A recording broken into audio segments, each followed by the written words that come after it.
Hello students, now I am going to start viral diseases. Bacterial disease बता दिया था मैंने, जो एनसीईआरटी में थे। टाइफाइड और निमोनिया का डिस्कशन कर लिया था।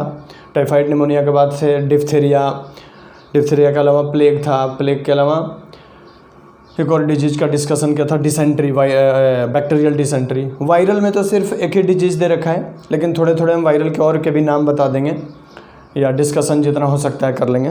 वायरल डिजीज़ में मेनली जो दे रखा है आपके एनसीईआरटी में वो है कॉमन कोल्ड। एक ही दे रखा है, कॉमन कोल्ड। एक्चुअल में कॉमन कोल्ड को एक और नाम से पुकारते हैं हम लोग, या एक और नाम है इसका। जिस तरह से टाइफाइड को हम बोलते हैं इंटेरिक फीवर, उसी तरह से कॉमन कोल्ड को बोलते हैं राइनाइटिस। ध्यान रखना, जैसे टाइफाइड का दूसरा नाम है इंटेरिक फीवर। टाइफाइड को हम क्या बोलते हैं? Enteric fever. उसी तरह से कॉमन कोल्ड को बोलते हैं राइनाइटिस। वायरल डिजीज है। वैसे वायरल भी कई सारे डिजीज हैं। चिकनगुनिया है, डेंगू है, स्वाइन फ्लू है, मम्प्स है, मीजल्स है, जर्मन मीजल्स जिनको बोलते हैं, रुबेला है, कई सारे हैं, रेबीज है, कई सारे वायरल डिजीजेज हैं। कॉमन कोल्ड का डिस्कशन कर रखा है, इसलिए हम भी कॉमन कोल्ड का डिस्कशन करेंगे। बाकी वायरल का अगर आपको किसी में वायरल डिजीज़ के बारे में जानना है, आप हमें लिख करके व्हाट्सअप कर देना, मैं उसका एक्सप्लेनेशन दे दूँगा।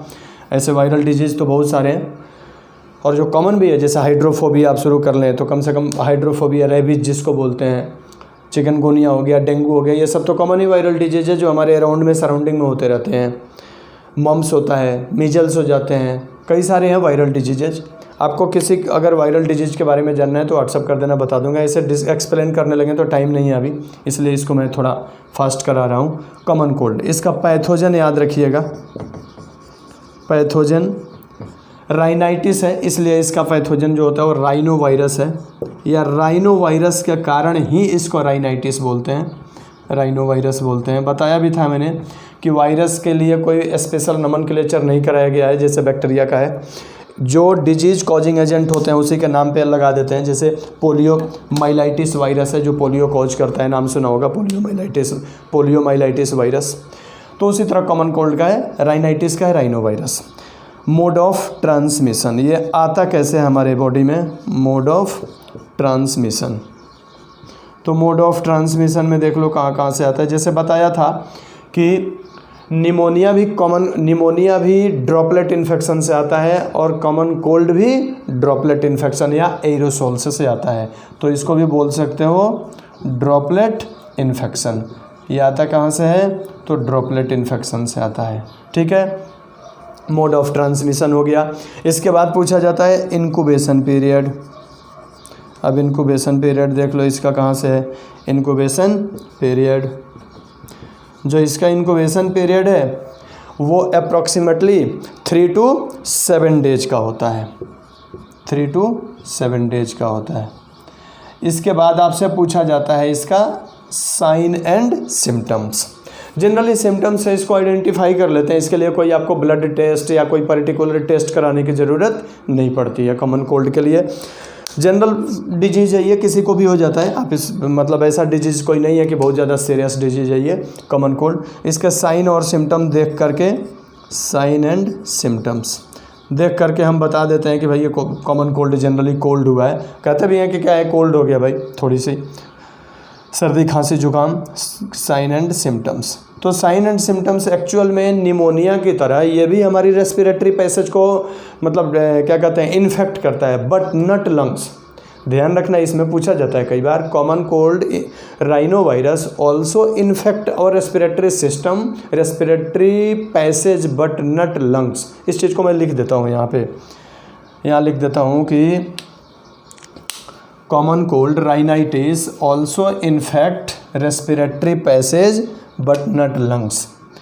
राइनाइटिस या राइनो वायरस ऑल्सो हटा दो, डायरेक्ट याद रखना इसको कि infect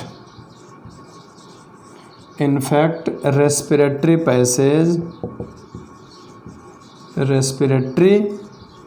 passage but not lungs.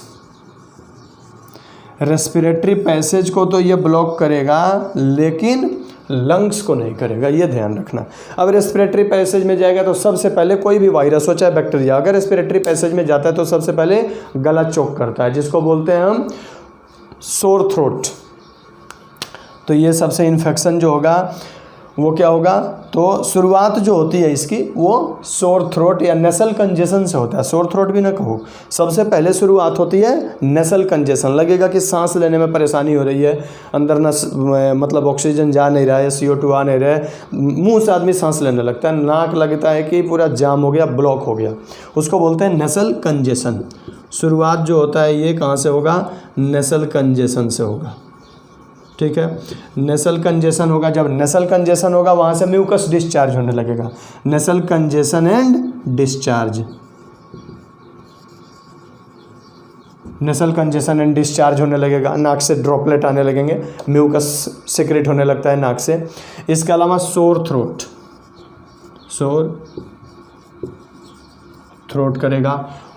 Hoarseness, जो मतलब गला है फंस जाएगा, बोलने में परेशानी होगी, गले में दर्द होने लगता है, खराश होने लगता है गले में, पानी पीने में भी परेशानी होने लगती है, तभी तो लोग काढ़ा बना के पीते हैं या गरारा करते हैं। सोर थ्रोट, हॉर्सनेस,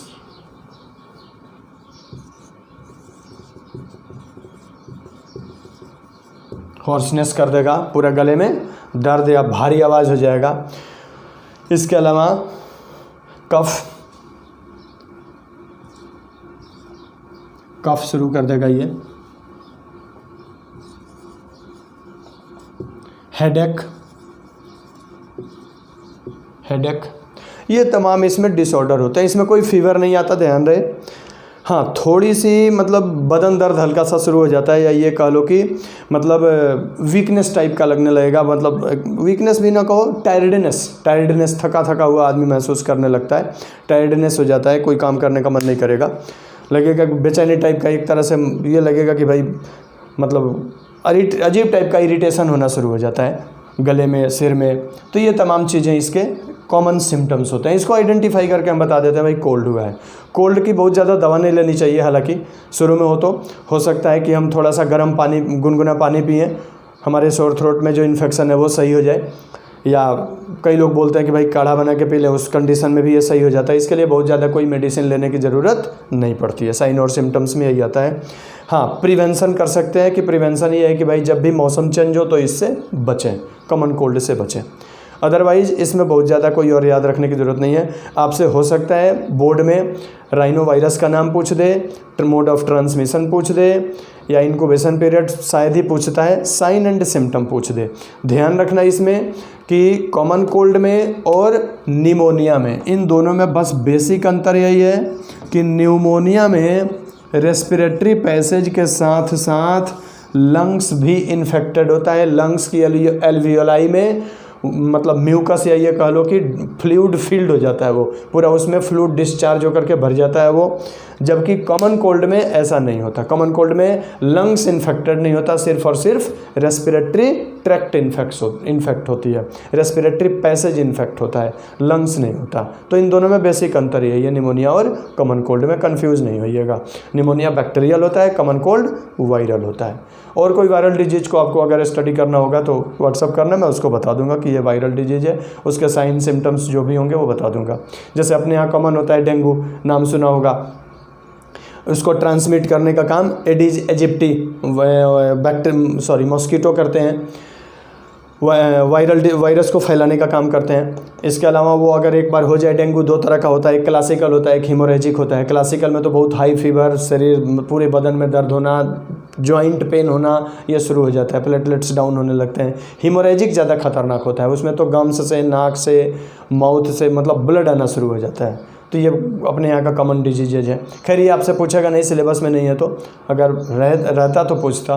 उसके बाद भी अगर कोई वायरल डिजीज में प्रॉब्लम होगा तो बताना उसमें। कॉमन कोल्ड में इतना ही याद रखना, इससे ज़्यादा मत पढ़ना। ओके, नेक्स्ट लेक्चर में प्रोटोजोन को डिस्कशन करते हैं।